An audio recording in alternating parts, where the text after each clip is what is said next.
Hi, welcome to Bite Me Fanboy, a comics podcast. I'm Kate. I'm Tom. I'm Jordan. I'm Kirsten. And today we're going to be talking about the movie The Thunderbolts. So let's dive in. First, I want to give a big spoiler warning right up top because we are going to be talking about The Thunderbolts, the whole movie. So if you have not seen the movie and you would like to, come back to this podcast at a later date once you've already seen it because we're going to be spoiling the whole thing. Now that that's over with, I thought we would start with a quick plot summary, and I'm going to throw it over to Tom. Okay, so to give you a quick summary, Valentina Allegra de Fontaine, who was in the post-credits scene for Black Widow, is basically running a bunch of black ops operations. She's running the CIA and trying to cover up a bunch of crimes she did. And several of the spies she employ all get a job to go in and basically take out someone, basically assassinate someone at this one location. Turns out she asked all of her assassins to assassinate each other because she's trying to tie up loose ends. So her goal is to get them all to kill each other and then incinerate everything in the room, which is also all of her evidence. After one of them does get killed, being Taskmaster, the remaining ones, so that's going to be the current Black Widow, who is Yelena Belova, that's Florence Pugh from Black Widow, as well as John Walker, or U.S. Agent. He was a failed attempt at making a Captain America. Ghost, also known as Ava Starr, who is from Ant-Man and the Wasp. She is someone who has to have like a weird science suit to keep from turning into, well, a ghost. And Taskmaster, all there. Taskmaster gets killed, but they all find a guy in that room who doesn't remember why he's there, named Bob. They realize the room is going to actually completely burn them to death. So they all escape, they join forces, but also have a lot of issues working as a team, as is these team-up movies want. They have to have issues at the beginning. So anyways, they escape. Bob supposedly sacrifices himself to make a distraction so the rest of them can escape. And you see Bob get shot a bunch of times by a SWAT team, but all the bullets manage to do is tear the hospital gown he's wearing, so his abs are on display. He then gains the power to fly and rockets up into the air and comes back down, big explosion, all that. The rest of the group escape. They meet up with Yelena's dad, who is the former Soviet attempt at creating Captain America, also known as Red Guardian. Now he runs a limo service, played by David Harbour from Stranger Things, which is great. They all are talking about stuff, and he wants them to become a superhero team because he wants to go back to being a superhero instead of a limo driver. Yelena made a comment about a terrible soccer team she was on as a kid called the Thunderbolts, and Red Guardian is really down with calling this new group of people Thunderbolts because of that. De Fontaine gets a hold of Bob and transports him to New York. It turns out that she, as part of the CIA, has purchased the Avengers Tower and figures out that Bob is the last surviving test subject from a science project she had called Sentry, where they were trying to create a superhero.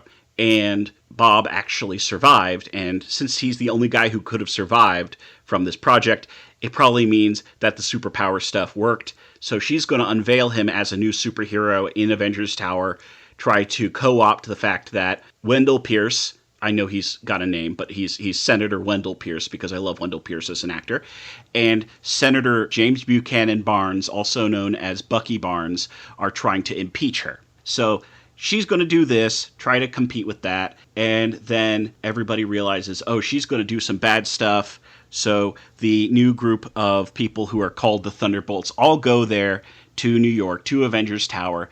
They go up there to go confront her, and it turns out she has gotten Bob on her side as Superman, but evil. But Bob really does not care about De Fontaine trying to control him.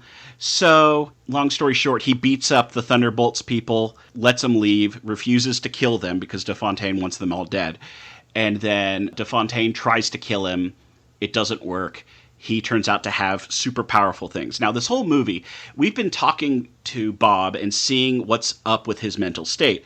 And the guy has, well, they don't name drop it, but he has something very similar to bipolar. He has periods of high highs and really low lows, and his powers actually seem to interact with that. when he's having his high highs, he functionally is Superman. He flies, he's invulnerable, he can heat things up by looking at them.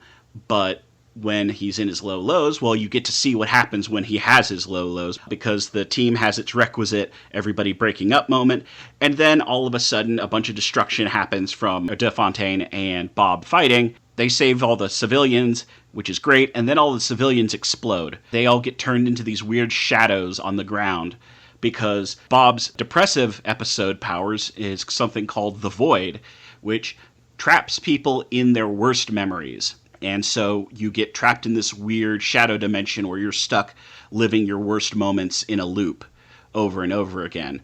And this is something that you see happen early on throughout the movie anytime someone makes physical contact with Bob. After a certain point, Yelena, the Black Widow, realizes, hey, she might be able to get through to Bob.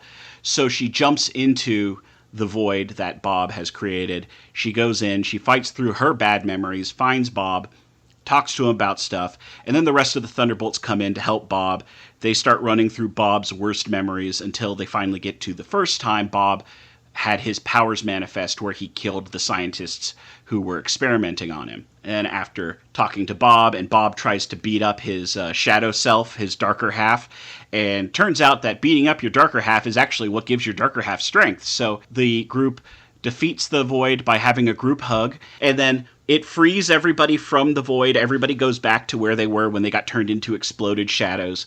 Then they try to go after DeFontaine, who had previously called a press conference where she was going to unveil Sentry. And she, instead, when they are showing up, she unveils them as the new Avengers. And so they basically say, okay, if you're going to do that, then we own you now. They take up residence in Avengers Tower using the name Avengers. And DeFontaine is now basically stuck being blackmailed by them. Bob evens out for a bit, but after his depressive episodes, he has memory loss, so they have to explain things to him. But basically, as long as he doesn't start using his powers again, he can't turn into the Void, so they're going to do that while he's the Avengers.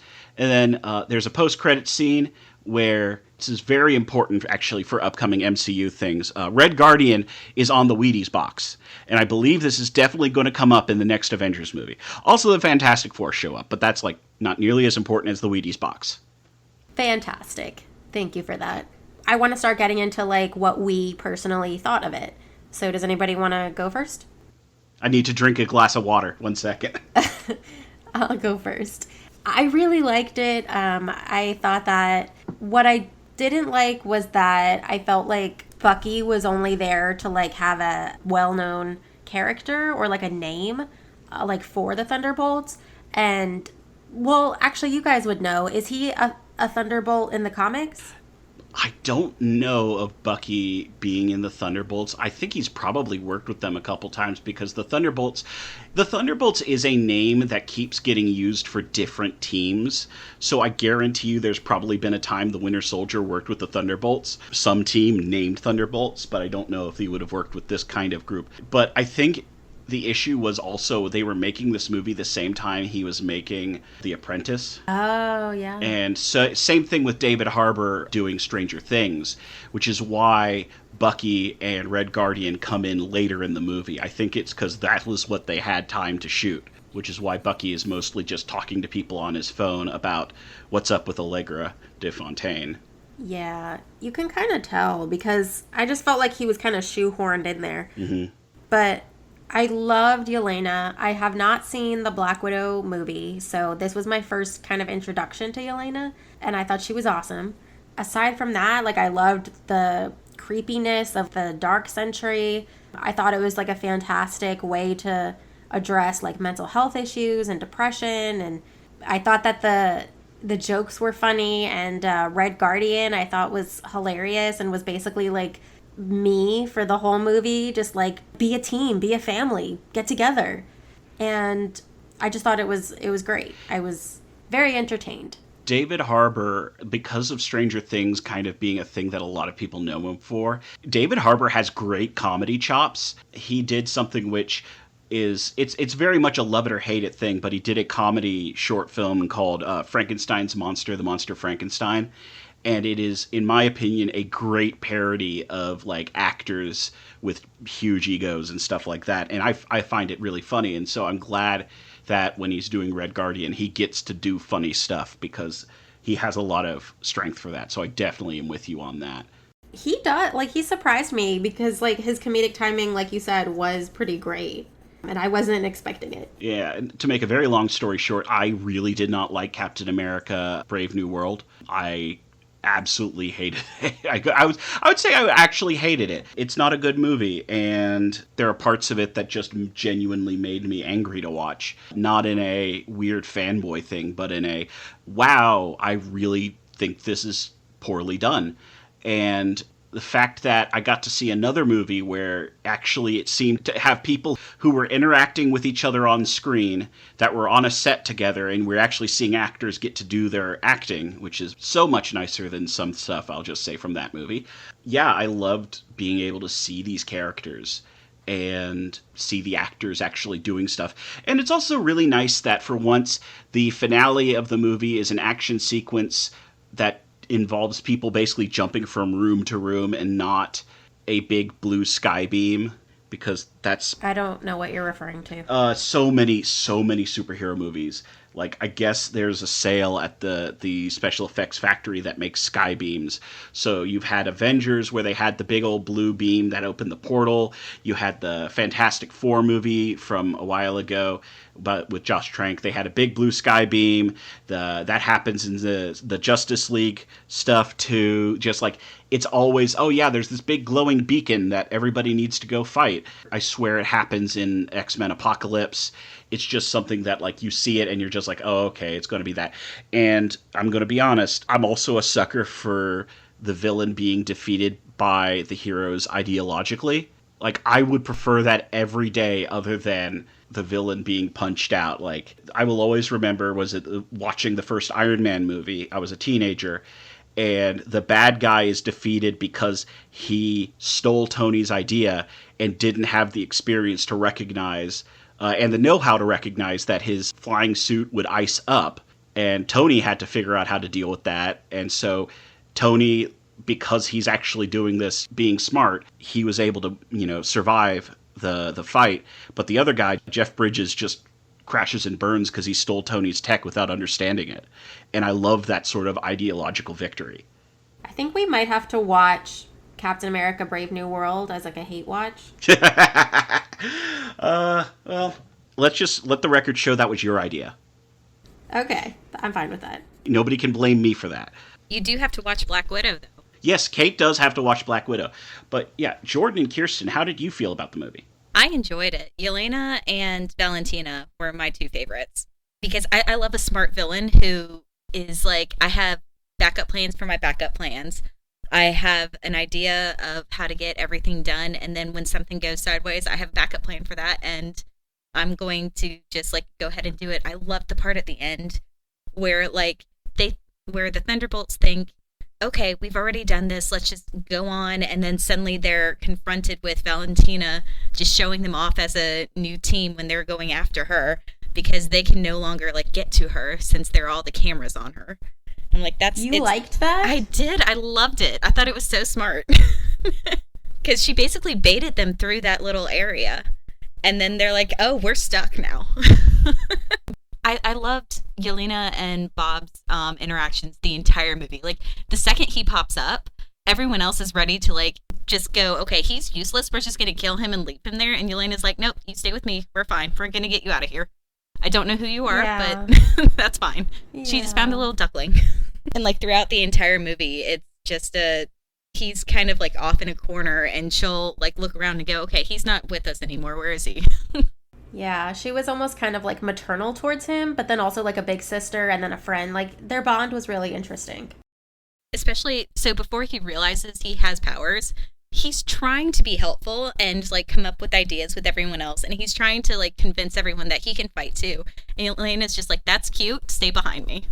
He's like, I think I should have a gun, and she's like, nope, absolutely not, get behind me. And as soon as he gets one, he accidentally points it directly at her. Yeah. Kirsten, what about you? So I did like it. I don't know if it's because I hadn't seen the other movies that everybody was in, Like, I haven't seen Ant-Man and I haven't seen the latest Captain Americas. I did see Black Widow, but like a lot of those characters just kind of felt thrown together. Like, I didn't understand their backstories or their motivation. I got Yelena's motivation, and her dad's is very easy to figure out. And Bob's just kind of there. But like, what is fake Captain America and Ghost doing?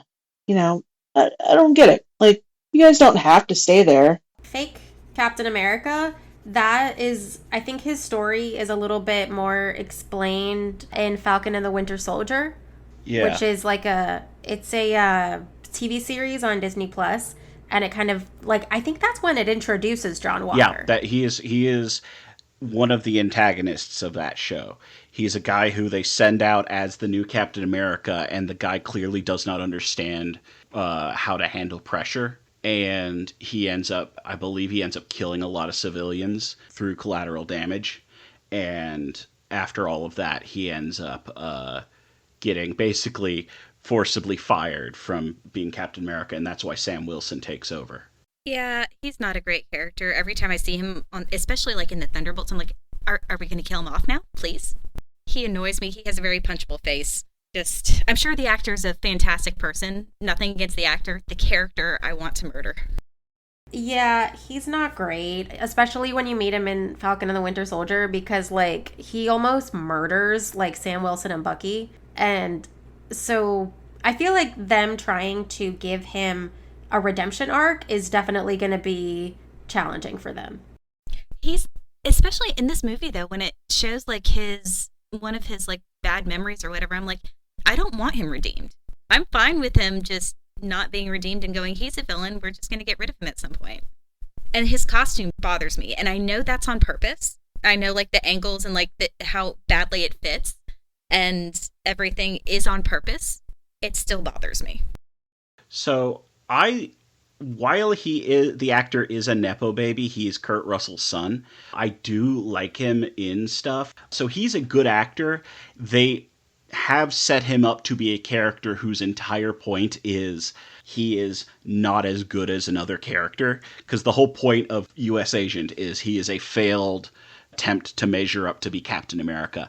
And that really puts the character on the back foot, because you're like, okay, what exactly are we going to do with this guy, because his entire point is that he failed to live up to people's expectations. And you can do that in an interesting way, but I'm going to be honest, if you're going to do that, you do need to do it in a way that's like probably focusing on him. Let's just say, like when they do stuff with Miles Morales slowly becoming Spider-Man in the Spider-Verse movies and not measuring up at first and trying to get better and all that, that's because he is the main character of the Spider-Verse movie, even though it's a big cast. It's not easy to do that when you have this ensemble of characters who do not have an established backstory together. They're all kind of thrown together for this movie. But if they could at least given him like one thing to make him likable, the entire movie, every time he opened his mouth, I'm like, can you just shut up? I don't want to hear from you. That's actually I believe that's part of what got cut out of the movie, because Taskmaster was not originally killed off in the script. There was a whole running joke about Taskmaster, who is someone who previously had been like a Manchurian Candidate mind control experiment, and so she keeps trying to assassinate him. And there was this like comedy beats that they had throughout the movie where she would like briefly revert to trying to kill him, and he would have to like fix it and stop. It was just a running joke, and there was stuff like that. And I understand, because that was already a long movie, and also there are issues where like doing memory loss or mental issues as a joke when you're also doing a movie with Bob and all that. I could understand why you would cut that plot, but it took out a lot of his material beyond being there and just part of the group. I think it would have been better because when they originally introduced the four of them saying who each one was sent to kill, I'm like, okay, so Yelena and Taskmaster, can team up, take out the fake Captain America, and then the rest of the girls can just have a party. It would have been a better movie.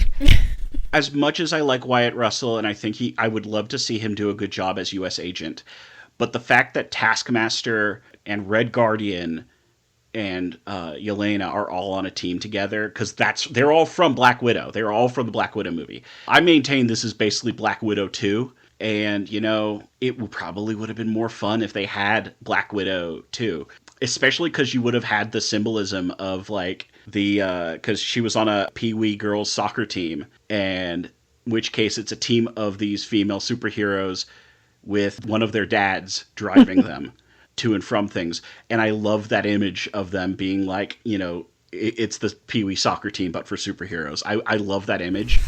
I would love that. And also, I'm going to be honest, killing off a character whose entire thing in the last movie she was in was breaking from someone's control and now finally having the ability to live as her own person, and then immediately killing her off in the next movie, I'm just like, okay. Mm-hmm.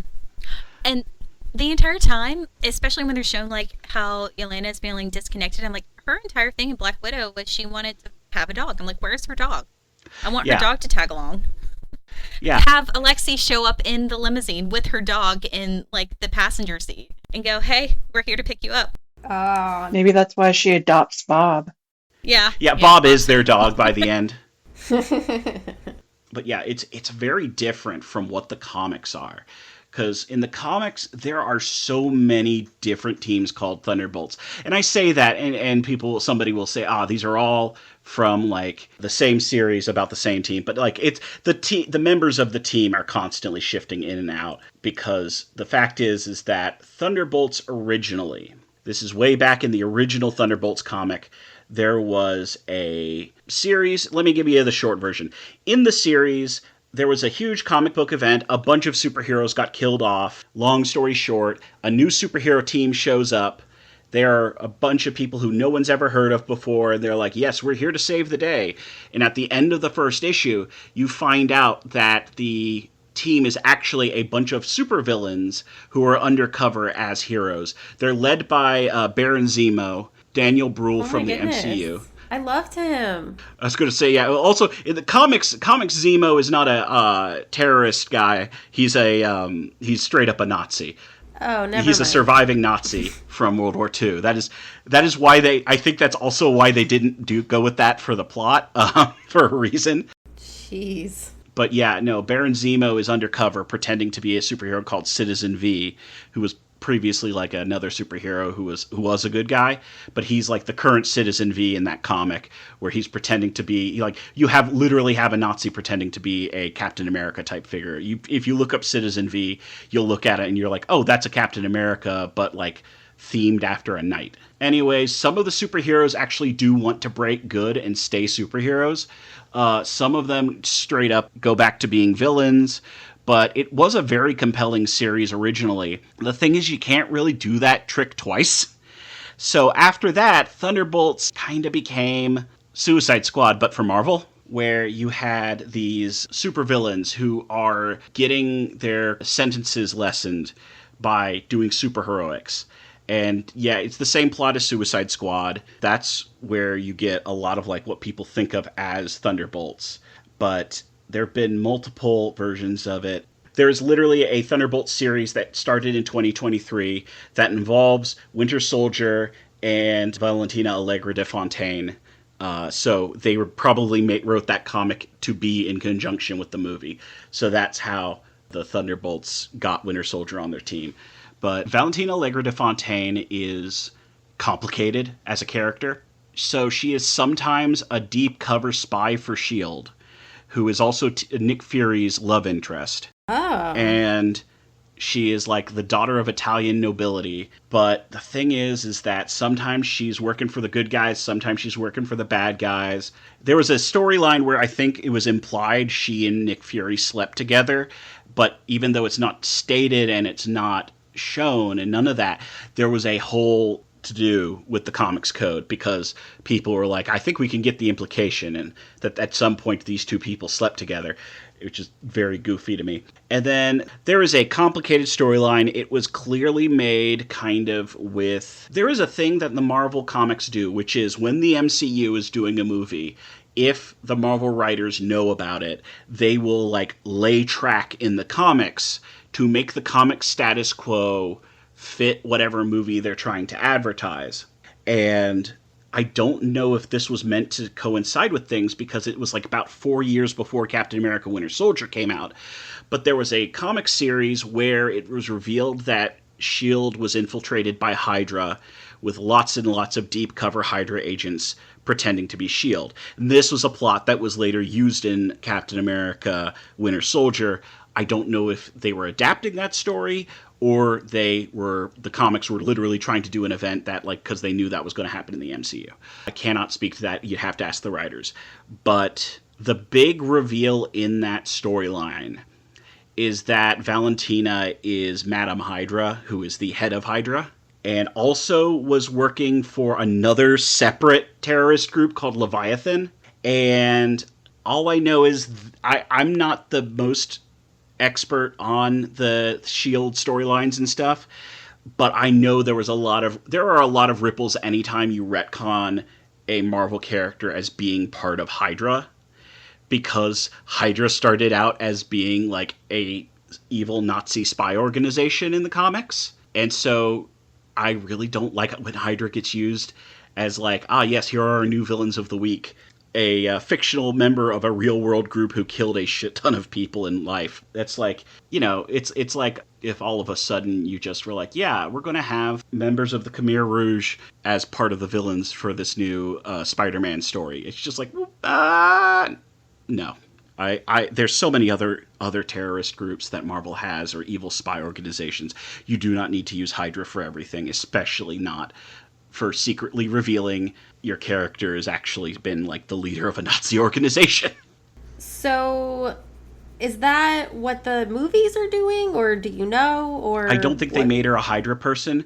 They just made her a corrupt CIA leader, which is probably better. Like that is significantly better than having her be a secret Hydra agent. But that was the whole thing that happened across a bunch of Marvel properties once you hit the movie Winter Soldier, because at the same time the Winter Soldier movie came out, the same week in Agents of S.H.I.E.L.D., they revealed one of the main characters was actually a Hydra agent and was a bad guy the whole time. And that actually is the only thing that made that character interesting. The one thing that I will say about the Agents of S.H.I.E.L.D. show is that it does lean into, like, no, Hydra is clearly a bunch of, like, former Nazis who have escaped punishment, and they're very evil. And while it's a show that I don't know if it tonally works with that, at least it doesn't try to, like, sweep it under the rug like Captain America Winter Soldier did. But, Okay, so that kind of leads into my next question, which was, how did the movie kind of like adapt the source material, or like what worked, what didn't work, what was better than the comics, etc. So, post that series, I believe it's called Secret Warriors. It is a better version of Valentina Allegra de Fontaine post Secret Warriors than the comics, personal opinion. I haven't read anything recent with her in it, but like the fact that they didn't make her a Nazi and instead had her be like one of those really bad CIA leaders who you hear about in like declassified documents, I'm like, no, that fits more with like the type of story they're trying to do. I like their version of Red Guardian. He is extremely dorky, but it makes him work, because I think if you tried to play him too straight, he would not be interesting. If you played him too straight, you would get John Walker, and we just talked about him. I am glad Ghost shows up. Ghost is very much an invention of the movies. She is not entirely from the movies. Ghost is a character in Marvel Comics, but this version of Ghost with this personality and character and all that is very much a creation of the movies, and I do like her. I like the comics Ghost as well, but like they get to actually do stuff with her, and so I like seeing reinterpretations where they get to do cool stuff like that, and she's clearly compelling, in my opinion, and all that sort of thing. Now, Yelena has so much backstory in the comics and all that. I guarantee you there are different people who have different takes on like what the best Yelena interpretation is, so I can't really touch that. I will say it is the best adaptation of the Sentry we are ever going to get, probably. As someone who is one of the 5 people who actually is like really into the Sentry as a character. The Sentry, actually, this segues into another part of the comics. So the big upshot at the end of the movie is that it's not actually Thunderbolts, it's the New Avengers. And it's actually, the movie itself kind of is a fusion of New Avengers and also a series called Dark Avengers. Dark Avengers was a villain creating a team of Avengers. And on that team, you happen to have Yelena Belova, you happen to have the Sentry. The entire thing was that he could manipulate the Sentry, and he had the Sentry under his control, basically by pretending to get the Sentry treatment, but it was actually like gaslighting him. And Yelena, I think, was very much in the morally ambiguous spy era, so that's why she was on there. But then the New Avengers era, the Sentry was much more of a straight-up hero, and that was good.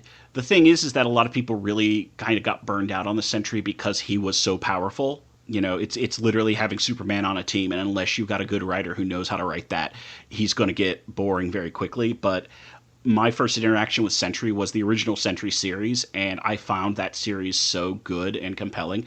That's what I think of when I think of Sentry. So, like, I don't think of him being overpowered. I think of that story. So I do love that. He has such a long and complicated backstory. I don't think we were ever going to get the Sentry's, like, comic backstory. We had to get this kind of simplified version, even if it would be nice to see more of it if he's going to be so central to the movie.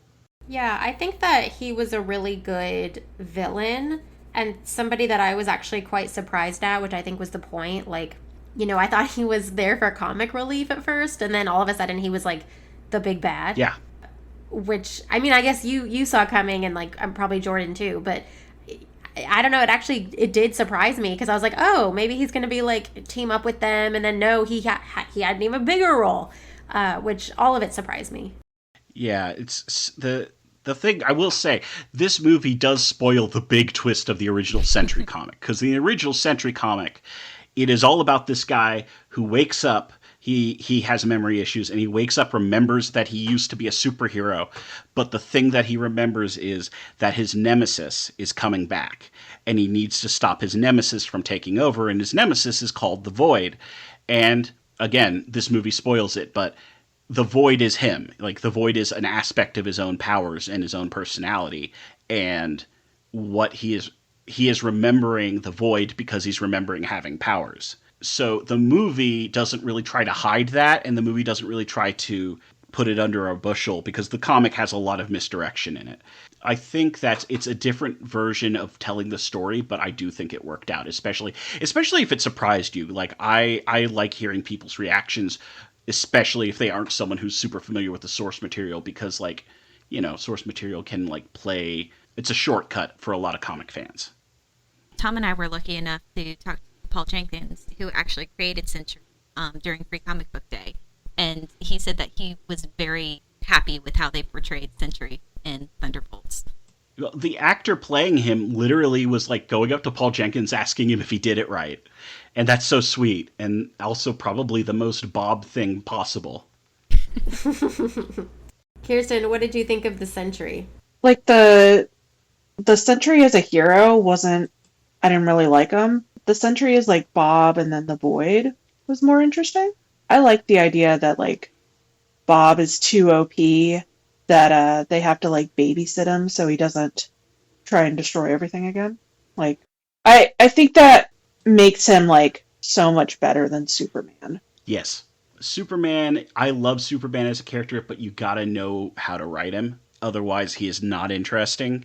And it's very interesting because literally they actually did do one of the things that it's in my, like, list of, like, good ways to write Superman, which is the stakes are about emotional well-being for characters. And that's clearly what they were going for. So this movie is kind of like Marvel trying to do another Guardians of the Galaxy, right?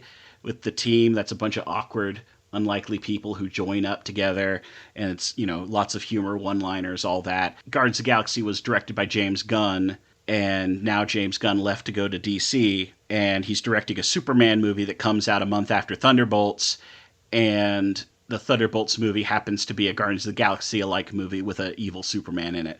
So, you know. Yeah. I thought it really worked. Oh, yeah. So I did kind of want to talk about some of the psychology involved in this movie, which I think is just prevalent throughout the whole thing. You know, we start off with Elena feeling kind of depressed and feeling like, you know, what do I do now? Because, you know, the loss of her sister, and she's going through some trauma. And then she, you know, seeks out her dad, who's also kind of going through it and in a little bit of a different way. And then just like all of the characters we meet have been through so much and are kind of grappling with that. And so I was just kind of wondering, did that theme kind of work for you? And like, if so, how do you think that each character kind of dealt with their own mental health issues? You know, like what are your thoughts? Bob's just like me for real. Yeah, I related to Yelena because I'm like, okay, so I don't have to think about my issues if I'm working with someone else and helping them. We're going to focus on Bob and make sure he's okay, and we're just going to ignore what's happening in my head. I mean, now that you bring it up, they all do demonstrate like different coping mechanisms and like different ways to kind of like cope with their issues. I'm trying to tell if they're like, I'm trying to think, they aren't the stages of grief, are they? But I know like John Walker is in denial that his wife left him, because he keeps telling people that he has a family that he can go home to. Bob is straight up just depressed. Yelena is depressed, but also, I'm trying to think. I mean, she just kind of ignores her problem. Yeah, like, she might like be Jordan in was saying, denial. Just denial. And Red Guardian is constantly trying to talk people into joining a team, so he is definitely bargaining. There you go. And of course, was it when you have Winter Soldier? He has been through all of this before, so he is at acceptance. Oh, Bucky's definitely accepting. He's like, oh yeah, no, my past is delightful. It's great. Yeah, and I do love the bit where like Red Guardian and Winter Soldier are sitting in a car together talking because like, oh yeah, who did your Super Soldier program? Yeah. Yeah, and Bucky, as revealed in Falcon and the Winter Soldier, he is in therapy. Mm-hmm. So we love to see men going to therapy. I just love to see a guy with a robot hand who just washes it in the dishwasher. That was a great little bit in the movie where you see him open the dishwasher and his robot arm is in there. And I'm just like, man, I'm glad that thing is like waterproof. I think the Wakandans made sure. Would it be too hot to put it on right after the dishwasher? If it's vibranium, doesn't it absorb heat and cold? So the extremes wouldn't really affect it? Well, it would reflect the heat and cold back out. That's the thing. Well, also this would necessitate vibranium being consistent. Yeah, because he doesn't get frostbite if he's in a icy area from it, like you would if it was real metal. Good I would like to imagine it's like slipping into like a warm sweater that you took out of the dryer. That'd be nice. Yeah, because Bucky deserves nice things. People with vibranium arms, write in and let us know. Yeah. Kirsten, what are your thoughts about the psychology and how they handled it? I think they did like as sanitized a version as Disney's going to do. Like they talked about it, but they didn't talk about it. Like, you know, in the true Disney way. I don't know. Can you expand on that? Like they talked about how Bob was upset and he wanted to prove that he was a hero. He also was on drugs and they kind of like found him in a very broken spot, but they just kind of like briefly glanced over it. You know, some movies will like show Bob walking through the streets of, I don't remember where, was it Malaysia? Yeah. They'll show like Bob walking through the streets of Malaysia, like struggling or something. And they just kind of like, were like, yeah, this thing happened and now we're going to keep going. And I think if they wanted to, they could have really shown like, no, he was struggling pretty badly. Right. Like, I don't think, to your point, I don't think that they were going to show a man in the throes of addiction. And yeah, it was just the most Disney version. It is the thing with a PG-13 movie. We're not going to get BoJack Horseman, even though they should give us a character who's going through really that level of stuff if they weren't cowards. If they weren't cowards, I mean, that is so what I'm describing is literally the Century book. I'm like, yeah, they'd show that if they weren't cowards, and I'm just like looking at it on my shelf right now, just being like, yeah, there is a book that does that. It's by Paul Jenkins. It's called The Century. But it also would. So I mean, if you make anything an R rating, it's going to decrease your audience. Yeah, exactly. And if you do want to actually talk about things like depression and everything, some of it has to be semi-sanitized so that you can have that bigger audience and have people come to see it, recognize it, and go, okay, so part of the cure that it says you don't really want to be around people when you're depressed, but it does make you feel better, especially when they're people that actually care about you. And that was kind of what the ending was showing. And so it, I don't know, you get it to a broader audience who can benefit from it if you're not necessarily showing everything. And then to Tom's point, if they want to know more about Century, they have the books that do go into more of it. There are two movies that I do think do great jobs depicting depression and like that sort of feeling, at least from my experience. One of them is The Babadook. The other one is literally a movie that was the writer and directors have cited it as a direct inspiration, which is Everything Everywhere All at Once. I think that movie is just kind of a miracle because it is a very frank, very realistic depiction of depression, the full-on like family generational distress thing going down, and the nihilism of going through all of that and trying to find a positive takeaway from dealing with all of that. And I do not think that Thunderbolts gets anywhere near that level of emotional intelligence, but I can definitely see them trying. It's just, it is also a movie that has such a high budget, they cannot afford to feel like they're going to alienate anyone because they got to make that $180 million back, you know? Yeah, and I also think to Jordan's point, I think that a lot of young boys are going to go see this movie, and number one, they're going to be like, "Oh, I'm watching a movie about a woman," because I think that Elena is kind of the star of the film.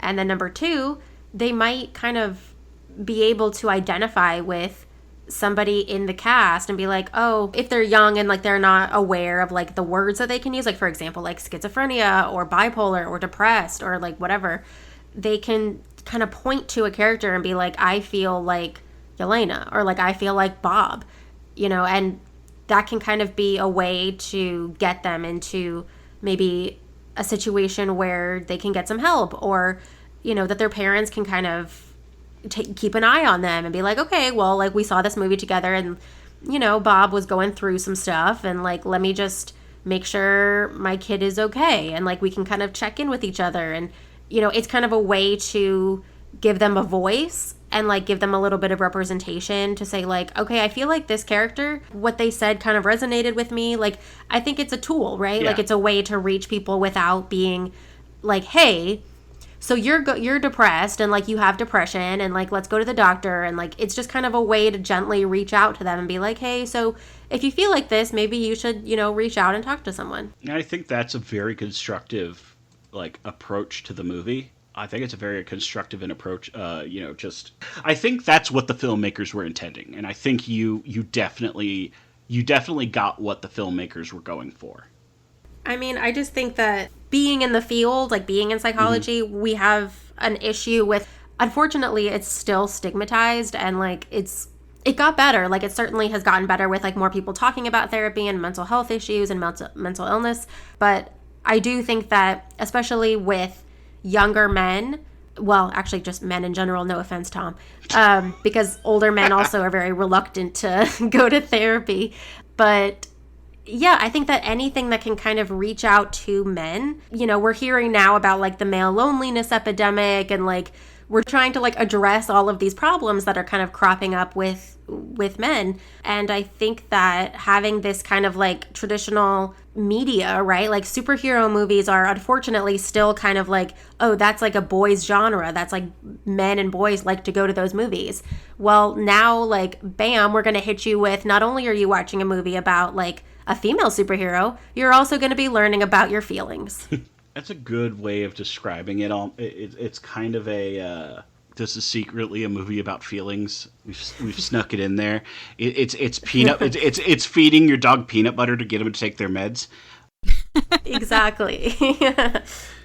Okay, so unless anybody else has thoughts, I thought we could board Thomas the Take Engine and talk about our controversial opinions and or hot takes.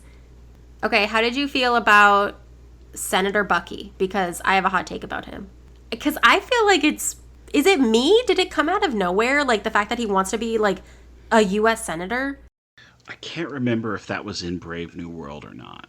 I think that was part of Brave New World, or there was some reference to it, but don't quote me on that. But even then, that still feels out of nowhere. After Falcon and Winter Soldier, that's not where I would have put him.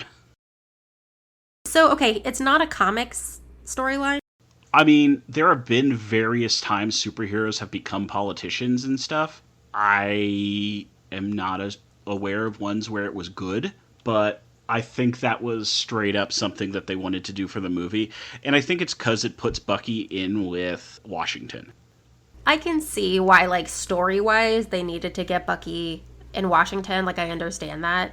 And then I guess from Falcon and the Winter Soldier, Sam, his motto of, like, you know, you can feel bad all day, but, like, you need to do the work and, like, make things better. And so I feel like maybe that's a way that he thought he could do that. That's extremely funny, knowing how Captain America Brave New World goes. Oh. Yeah. So, what political party was Senator Bucky Barnes in? Oh my God. So we had this conversation off mic, and I thought Jordan was advocating that he was a Republican because he's a veteran. No, I don't remember saying that ever. No. I thought I had because you were like, he's an old man veteran, like a cranky old man veteran. Oh, no, like, I was going heaving in the goth circuit, goth or punk. So, yeah, he's anti-establishment.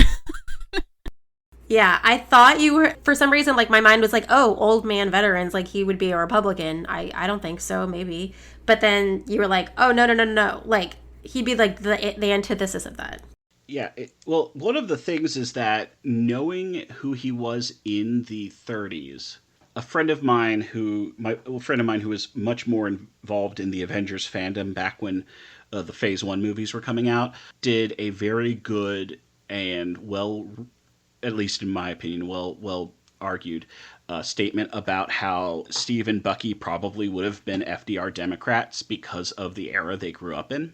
So I'm with them on that. But the other thing is that, like, oh, if we're going to talk about a senator who crusades against corruption, who is a disabled veteran, we do have those. We have Tammy Duckworth and other folks like that. So I just was like, yeah, he's probably Tammy Duckworth. I love Tammy Duckworth. She's amazing. Yeah, no, I definitely, Tammy Duckworth should have a metal arm. Someone should give one to her. Just like as a trophy? I mean, just in case she needs it. Like, it doesn't have to replace one of her arms. She can have it, like, you know, give her a harness, let her wear it, and she has a third metal arm as she goes around. Like, you know, as you do. Not good in extreme temperatures, though. Not practical. That's what vibranium is for. We talked about this. It can... can withstand the dishwasher. Yeah. It's like a warm sweater, putting it on after the dryer. There you go. Yeah, I think that, I don't know how Bucky's whole political career is going to go. I'm a little shocked people voted for him, to be honest. Like... Why? What's wrong with a guy who's a former, like, criminal becoming a senator? Yeah. What part of that? Sure. What part of that is unrealistic? You're right. There's precedent. Yeah, there is precedent for that. But yeah, no, I do have a hot take, and it is that considering how much Marvel has been advertising the Captain America movie and how little they advertised Thunderbolts, I'm firmly expecting them to be killed off in the Avengers movie. They're going to be... What? I think they're going to be cannon fodder. I think Sentry is going to... Like, the Thunderbolts probably are going to get, like, killed, except for Sentry, and then he's going to use his powers to try to save everybody, and then he'll get killed off to show how serious the situation is, and the new bad guy will kill off the most powerful hero in Marvel, and that's how you know all is lost. Like, you know. No, I totally disagree. You think that they're going to waste, like, these big name people when, like, none of their properties or whatever, like forms of media, they're not doing well financially. I think they're going to waste them because that's part of why they're not doing well financially. They've had so many really good people involved in stuff, and like, yeah, I think that they're going to, kill them off especially because like Marvel was talking about, or Disney was talking about how Thunderbolts underperformed. I did look it up. They made way more than their budget. They did make a profit, but like, Disney's already like, Thunderbolts is underperforming, which tells me... Why do they do that? Like, if all of your things are flopping, maybe that's a you problem. Like, don't blame people not going out to the movies and, like, spending $20 on a ticket. I mean, did you see Christopher Nolan talking about Tenet in 2020? About how you needed to risk COVID so you could go see it in a theater? Yes, Yeah, I no, it's am just aware of, yeah. that's how Hollywood works. But you know what, like, frustrates, okay, maybe this is like a hot take. Okay, why are you so insistent upon like making big bucks at like the box office, right? Like overperforming, everything has to be like Avengers Endgame, right? But meanwhile, you have your company has an entire streaming service dedicated to putting on your stuff. So why would people go out and spend $20 in this economy when they can just wait like a few months and then see it on something that they probably already subscribed to at home? Well, it sounds like they have a bad business model that's making them lose money. Imagine Or they that. get rid of good shows that have a large audience, like The Owl House or Gravity Falls. Or they just literally remove movies off of their service and make it so that movie is now lost media. Like, that'd be a terrible thing if they did that. I mean, I just don't understand why they're shocked Pikachu face when things don't perform the way that they did before. But meanwhile, there's like so many factors that they themselves have made so people don't go see their movies in the theaters. The short version is the movie industry operates on a expectation of growth. So each movie has to not only have a bigger budget, but they need to make more money back to keep, because it's not enough to make a profit. You have to make a bigger profit every time. And when you don't make a bigger profit every time, then that's a problem. And that is like you could literally just look at the budgets of movies and how much movies make. And the fact is that we've got a bubble going right now. Sinners is in theaters right now, and Sinners is the highest grossing movie since 2010. That's not a sequel, remake, or anything like that. Original movie, highest grossing since 2010, which is crazy because it's been 15 years. Yeah, it's all of these movies are getting such high budgets, but they're also trying to hedge their bets by making sure that they are like what the investors will see as a sure thing. So you end up with sequels, reboots, Disney's live action remakes. We got 2 Disney live action remakes in the same year. I mean, you know? Okay, so let's move on. Yep. Back to Marvel, back to somewhat in the area of disappointedness. Who had the best and the worst drip? I was a big fan of Yelena's teal eyeliner. I say the best drip is Bob's hospital gown because somehow someone designed it exactly so if you riddle him with bullet holes, all that happens is his tears and his abs become more visible. I want to know who engineered that, but that's clearly, in my opinion, the best outfit because someone made like an abs tearaway hospital gown. Oh, you know who? Okay, no. You know who had the best drip was Bucky Barnes. His the one where he's on the motorcycle. Okay, yes, when he comes the in on the glasses? motorcycle during the car chase, that is really cool. Yes. I was Yes. about to say, Yes. when they put him in the senator suit, he looks like Billy Mitchell, which is very funny. Yeah, no, he's not great. If you've never seen Billy Mitchell, he is a guy who is known for having a record on Donkey Kong, except he also turns out he cheated, and he's been trying to sue people who say he cheated. So all of this is alleged, Billy, if you're listening. Also, Billy, thank you for listening. Come on the show. You'll probably... Big fan. Big fan. I loved King of Kong. It was fascinating to watch. Not probably for the reasons you wanted it to be, but it was fascinating to watch. Oh my god, you're right. See? Yeah, he looks like Billy Mitchell. No, even with the American tie. This is like Billy Mitchell, come on the show. We'll get you fitted for a robot hand.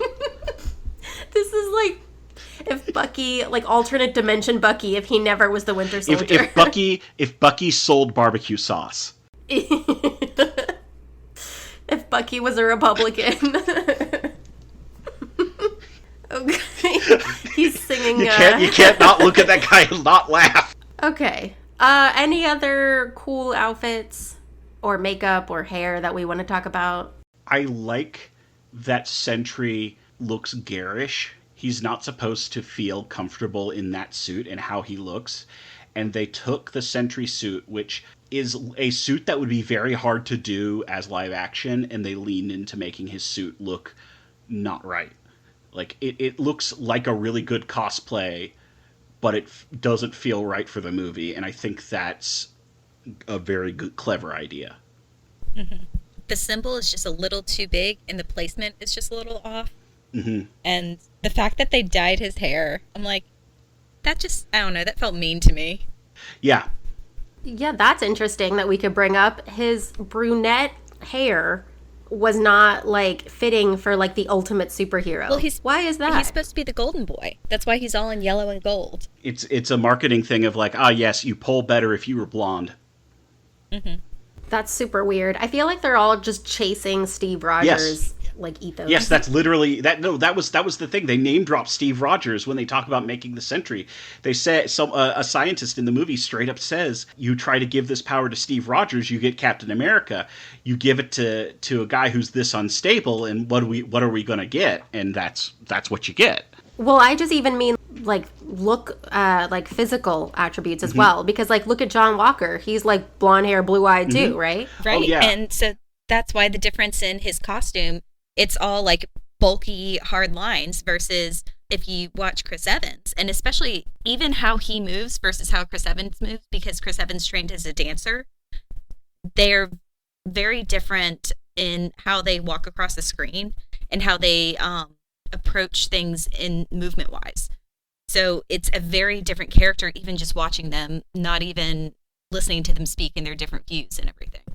Oh yeah. So I love the fact that his shield just gets crushed.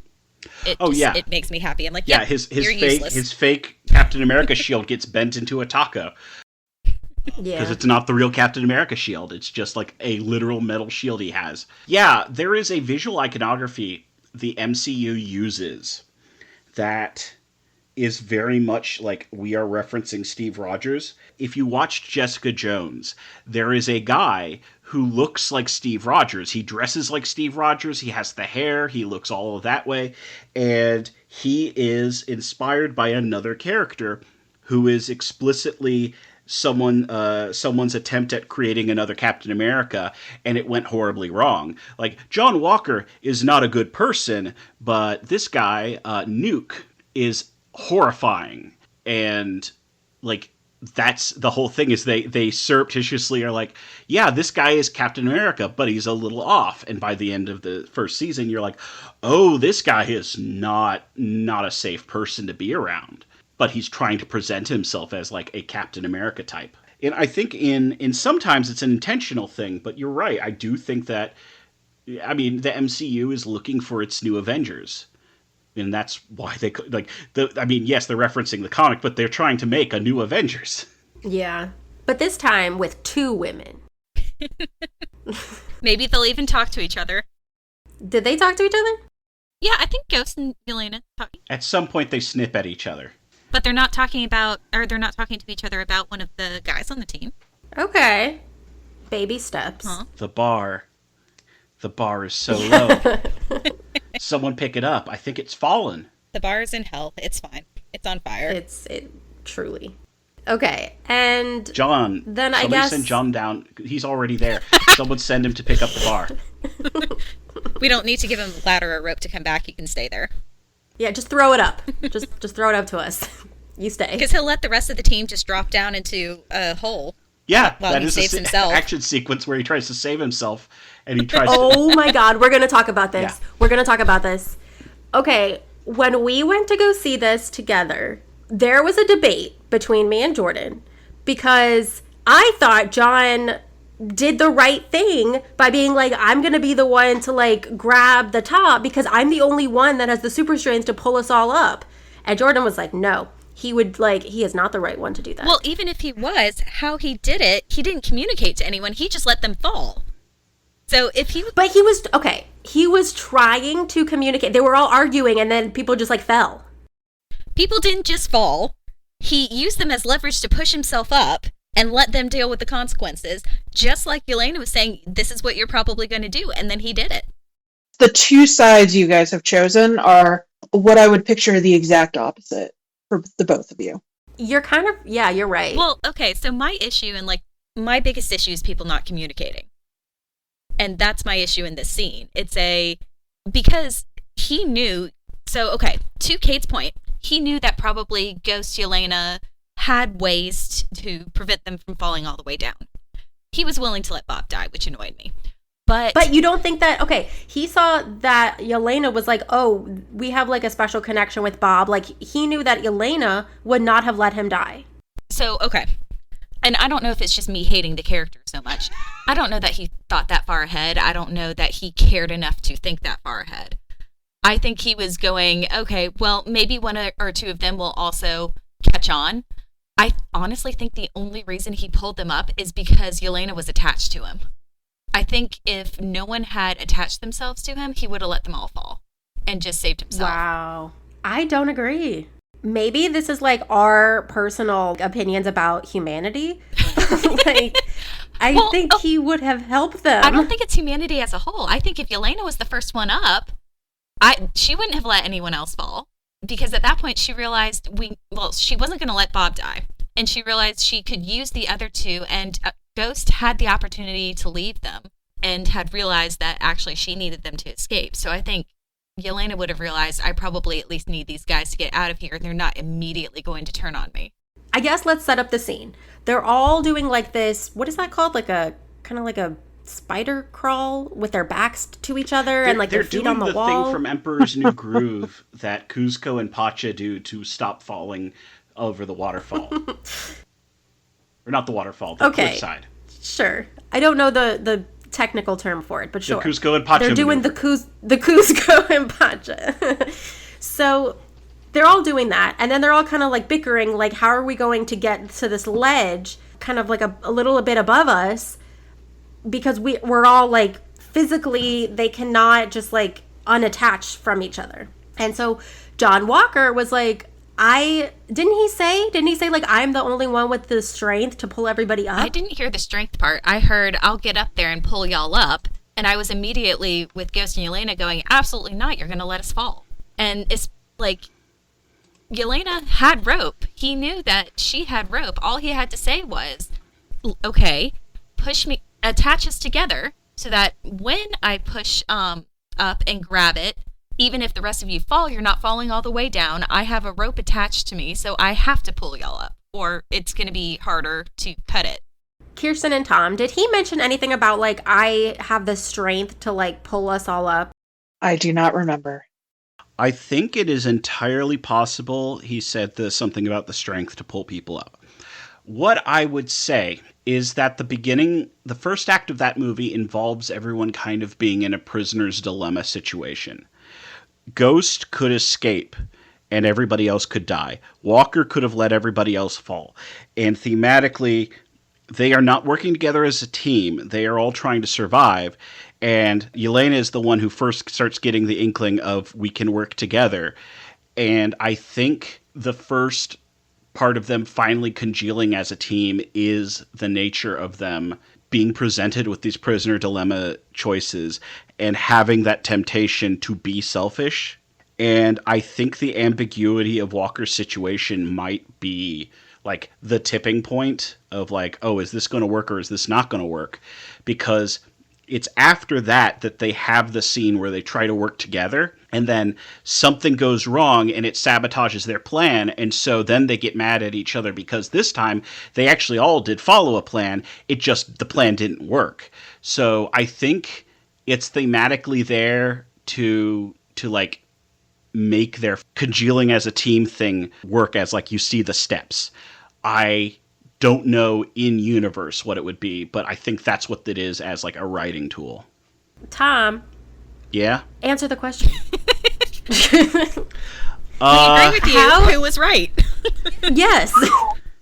I think... I think that this solution to this problem is very much that one of them needed to have a robot hand. Okay. All right. Tom is dipping and dodging. It's a good save, Tom. Yeah. Listen, if you have a robot hand, you don't have to worry about these things. Okay, but Jordan, I can concede. I agreed with you before that, like, they definitely needed to have more communication. Yes, they all needed to have better communication, but I think there was also a lot of trust issues involved. Oh, absolutely. Which is why John doing what he did, not even looking behind him. Because, okay, so at this point, though, Ghost was also saying she was losing her grip because of her boots. Bob was just kind of there trying to figure out how to scoot everyone around because no one trusted John. And Yelena was coming up with a plan, and then John just goes for it. But see, I feel like he went for it because Ghost was like, I'm slipping. Which Yelena and Bob were semi-dealing with. I don't know. I feel like if you just left them, because see, okay, this is the different like managerial styles, right? Like if you let them talk, like Yelena would just like talk until things there needed to be like an action. Okay, so you're in that situation. What's your action gonna be? Dying. That's mine. Oh, I can't make that jump. For sure. I cannot make that jump. But we can pull you up. You can pull him up. I feel like that's the answer though, right?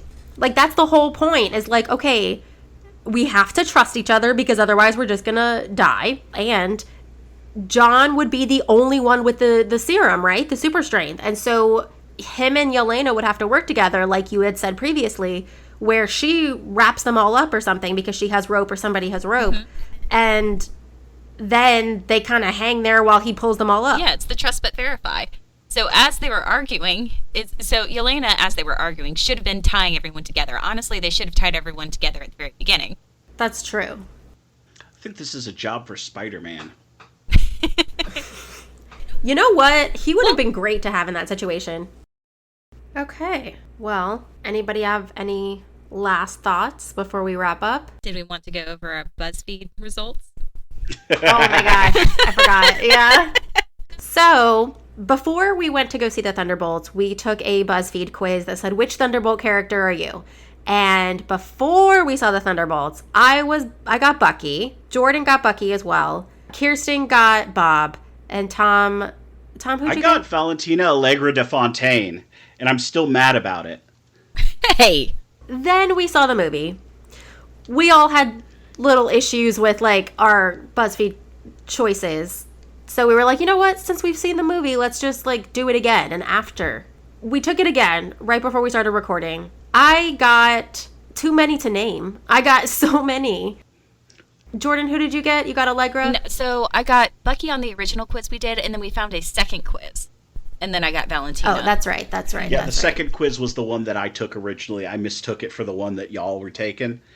So I took the second quiz first. I took that quiz again, and now I got the Sentry. So literally, Bob is just like me for real. Yeah, I think the second one might be more accurate. So the second one, I got Bucky. Because we took this first one, and I got Bob, and then I got somebody else, and then I got Bucky, and then I got Valentine. Like, I got too many people. I have a double Bob. So I reject you're the true Bob here. Because I'm twice I got depression. So. You got double depressed. Yeah. Kirsten's over here, depression squared. Okay, well, at least you're not isolating Kirsten, and hanging out with your friends. What? You want me to take it a third time? If you multiply two negatives together, you do get a positive. So maybe double Bob will cure your depression. So I'm non-depressed Bob before he kills everybody? Saying that maybe we can cure your depression by being a double Bob. Okay. I like that. I like that interpretation. Okay. And then I get to be Bob. So did you get Bob or did you get Sentry, or is it just the same? In the quiz that y'all did, I waffle between like Yelena and U.S. Agent. And then in the second one, the one that y'all took second, but was mine first, I got Valentina Allegra de Fontaine. But I just retook that, and not remembering my original questions or my original answers, I got Sentry. Okay. They should have the Void in there just to fuck with people. No. Just no, they have shouldn't. The Void as a secret result. I would get that, and then I really would be depressed. Okay, so are we all happy with our results now? No. Ish. I still don't think being stubborn is a flaw. Spoken like we someone don't who is have truly time to stubborn. unpack that. Yeah, okay. Then I'm just going to wrap us up. So thank you for joining us on Bite Me Fanboy, a comics podcast. If you enjoyed the show, don't forget to subscribe, leave a review, and share it with your fellow comic fans. And we will see you next time. Bye. Bye.